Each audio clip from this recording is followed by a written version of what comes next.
Hi guys, welcome back to my channel. This is video 3 of 3 when it comes to our gardening for beginners series. I hope you watched the first 2 videos and you're here to enjoy this one as well.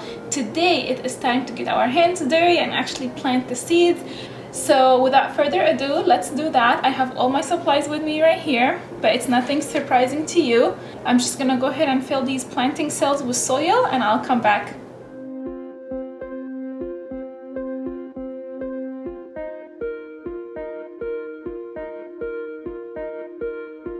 Okay, we are all done with this part.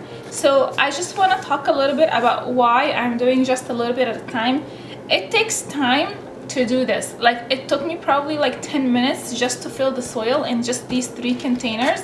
So you want to be mindful of your time. I'm a huge fan of like really controlling my time and trying to be a really good time manager. So I know that if I planted everything that I wanted to plant in my garden all at once, I would need like an entire day just doing this. And I honestly don't have time for that, like juggling between the house and the kids and cooking and all that. That's just not the case for me. So I'm doing this like a few at a time. And this will also help me as they grow. Like these 3 are gonna grow way before the next 3 and the next 3. So that way I have time to move them outside or to take care of them in any way that they need care. So I know last week we talked about planning how much you should plant, so I'm not going to dive into that, but whatever that number is, you want to plant just a little bit more. For example, if you concluded that you need 6 plants of peas, you might want to do 8 or 10 because not everything is going to succeed from the first try. Unfortunately, that's just the case. And it all depends on how you care for the plants and what kind of seeds you're planting. Some seeds are more successful than others. So I would say just plant a few extra of whatever it is that you want to have in your garden. And if everything comes out successful, that would be amazing. And you can just give them away to a friend who's also looking to start a garden, and you'll be helping them out be a little bit farther in the process. I'm also starting with seeds which I think are pretty safe seeds to start with, just because it's still early in the season and I don't know exactly when the weather is going to be nice enough to move them outside. So I'm starting with seeds that I think will be successful regardless, just because they happen to be something easy to plant. So here I have peas. These seeds are actually from my garden, 2 years old, and I used them last year and they were very successful, so I'm gonna use them again this year to see how they go. I have zucchini. Zucchini just happens to be really successful like literally anytime, so I feel like now is a good time to plant zucchini. I'm also doing radish because it's really easy to grow and it harvests really quickly. So for anyone who's a new gardener who's so eager to harvest their vegetables from their garden, this will be a great one to have on your list. I think you can harvest within 3 to 4 weeks. I hear our ice cream truck. Okay, back to this. I also have sunflowers because they're super fun to have in your garden and Myra absolutely loves it. So I like to group my plants as much as I can. So if I already have the information of what looks like what, I will try to group them. So I know I want a lot of peas, so I'll do the first tray entirely peas. And then I know radish grows really skinny and kind of like flimsy, and so is green onion. So I'll split the second tray between the radish and the green onion. And I know that zucchini and sunflowers kind of grow to be about the same height initially, so I'm gonna keep them for the third tray. So I love this tool that came with the kit. It's really nice because look how easy it is to make the hole. Like I remember the last couple of years it wasn't that easy. I'm just putting 1 seed in each container.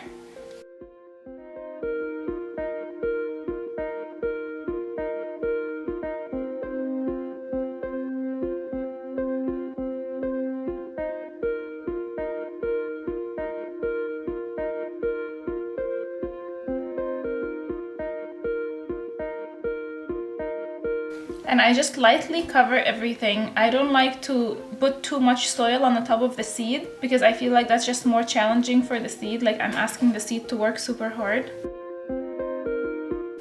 There, tray 1 is done. Let me do tray 2. And I know with radish they say plant a few seeds in each spot, and then later when they grow you have to separate them and plant them in the ground separately, so each plant has its own space or room to grow. And I personally don't like that. Like I don't want to have to separate them. Since I have a lot of cells, I am gonna do just 2 seeds per spot, and if they just don't succeed, they don't succeed. Like that's fine.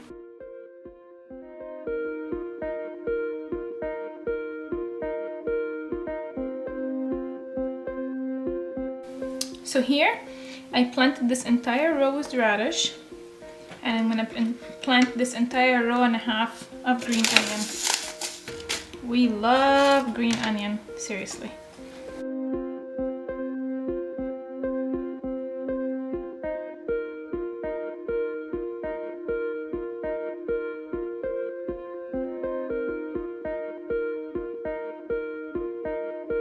Now the zucchinis and the sunflower. Zucchini, I'm just gonna plant like 3 zucchinis because I really just want to have 2 in my garden. So the third one is really an extra, and the rest is gonna be sunflower because you can't have enough sunflower.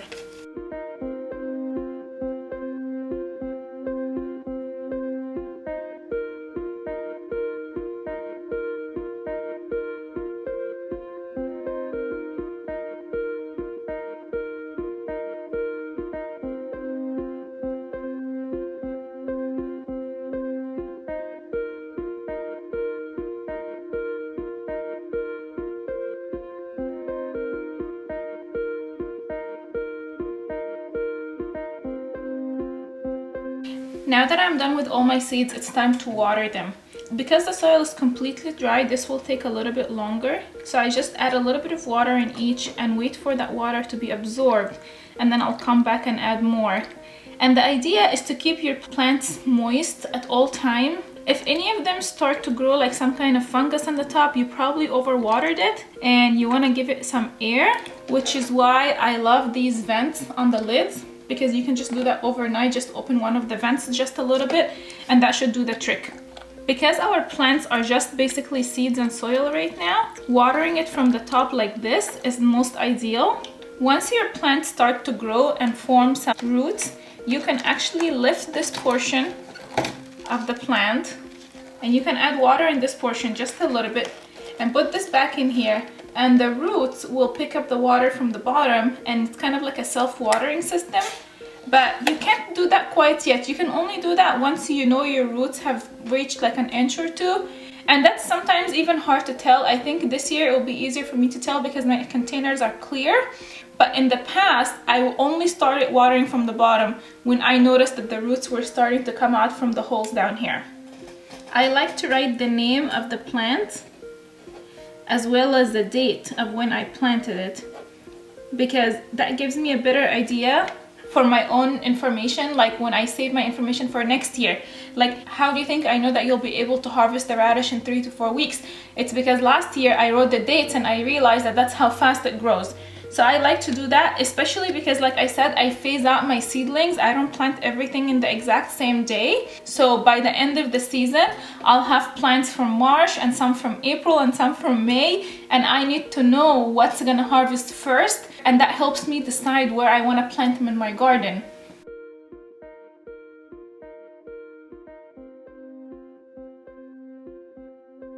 And there you go. You have a garden. Literally, it's that simple.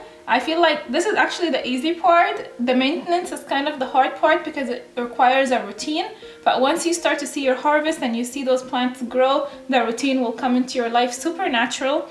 And from this point on, you just repeat the process. You just plant more, harvest more, clean more. The only thing I want to say before I wrap this up is once your plants start to grow, you might notice that they're leaning in one direction all the time, and that's because they're looking for the sun. So if you wake up one morning and all your plants are leaning this way, just go ahead and turn your tray over so that they can lean the other way and kind of stay even. That's basically what that means. That's kind of the only thing that I could think of that you might face when you start your garden and I haven't talked about yet, so I wanted to throw it in this video. If you guys want to see what else I'm gonna plant, or you want to see the actual harvest, go ahead and follow me on Instagram because I do post about my garden daily, especially when it's nice and full and we're harvesting all the time. I definitely keep people posted on Instagram, so go ahead and follow me there. And if you have any questions at all about this or the other 2 videos, leave me a comment or ask me on Instagram and I would be more than happy to get back to you. This video wraps up my series of gardening for beginners. I hope it was full of information for you and it encouraged you to start a garden. If so, tag me on Instagram if you're posting any pictures. Oh my god, I would love to see how your garden is doing and what you've done with it. Please subscribe to my channel because I will be releasing more gardening content later on. Thank you again for your time. I'll say bye for now and I'll see you next week. Bye bye.